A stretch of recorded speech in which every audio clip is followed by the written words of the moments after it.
चालाक लोमड़ी। सालों पहले एक जंगल में गधा, लोमड़ी और शेर के बीच अच्छी दोस्ती हो गई। तीनों ने एक दिन बैठकर साथ में शिकार करने के बारे में सोचा। कुछ देर बाद सबने मिलकर तय किया कि शिकार करने के बाद उस पर तीनों का बराबर हक होगा। ये फैसला लेने के बाद तीनों दोस्त शिकार के लिए जानवर की तलाश में जंगल की ओर निकल पड़े। कुछ ही दूरी पर उन तीनों को जंगल में हिरन दिखा।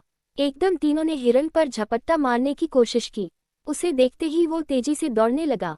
दौड़ते दौड़ते थककर हिरन कुछ देर के लिए रुक गया। तभी मौका देखकर शेर ने हिरन का शिकार कर दिया।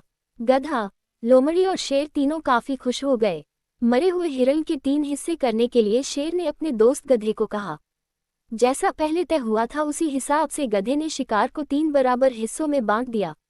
ये देखकर शेर को बिल्कुल अच्छा नहीं लगा। वो गुस्से में जोर जोर से दहाड़े मारने लगा। दहाड़ते दहाड़ते शेर ने गधे पर हमला करके उसे अपने दांतों और पंजों की मदद से 2 हिस्से में बांट दिया। लोमड़ी ये सब होते हुए देख रही थी। तभी शेर ने एकदम से लोमड़ी को कहा, चलो दोस्त, अब तुम इस शिकार का अपना हिस्सा ले लो। लोमड़ी चालाक और समझदार दोनों ही थी। उसने बड़ी ही अक्लमंदी के साथ हिरन के शिकार का 3/4 हिस्सा शेर को दे दिया और खुद के लिए 1/4 हिस्सा ही बचाया। इस तरह हुए शिकार के हिस्से से शेर काफी खुश हो गया। उसने हंसते हुए लोमड़ी से कहा, अरे वाह, तुमने एकदम मेरे मन का काम किया है। तुम्हारा दिमाग काफी तेज है।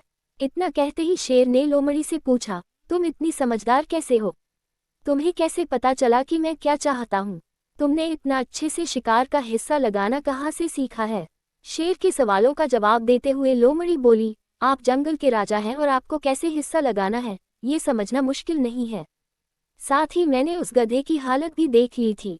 उसके साथ जो कुछ भी हुआ उससे सीख लेते हुए मैंने ऐसी समझदारी दिखाई है। जवाब सुनकर शेर काफी खुश हुआ। उसने कहा कि तुम सच में बुद्धिमान हो।